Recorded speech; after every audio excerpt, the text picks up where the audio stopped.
मुराद अली शाह साहब, chairman HEC Tariq Rafi साहब, मुनव्वर सईद साहब, एजाज फारूकी साहब, मेरी गवर्निंग बॉडी मजहर अब्बास साहब, मेरा यार तरादार, मैं बहुत शुक्रगुजार हूँ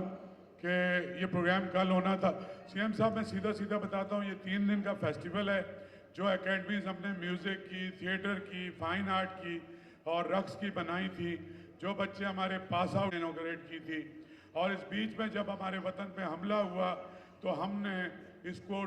ट्रिब्यूट कर दिया मार्टियर्स के लिए, और साथ में जो हमारी फौज है जिस बहादुरी से वो लड़े और अपने से 10 गुना बड़े दुश्मन को जिस तरह शिकस्त दी,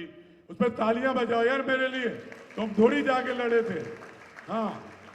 और आपकी जो सपोर्ट आर्ट्स काउंसिल के साथ रही है, जब 65 की जंग हो रही थी, बेटा तुम लोग पैदा भी नहीं हुए थे, तुम्हारे अब्बा अम्मा भी जवान थे, उस जमाने में भी शायर लीड कर रहे थे, मौसीकार लीड कर रहे थे, गुलकार लीड कर रहे थे, और एक रेडियो पाकिस्तान था और सारी दुनिया में तहलका था। सो हम भी अपना वो एक फर्ज अंजाम दे रहे हैं कि जो क्रिएटिव आदमी है वो उसको लीड करता है। सो तुम सब की भरपूर तालियों में मैं दरख्वास्त करता हूँ चीफ मिनिस्टर से, जो अपने मास पे फ्रंट फुट से लड़ रहे हैं, बेटा ये भरपूर तालियां होती हैं, शर्म करो कुछ। सर आइए।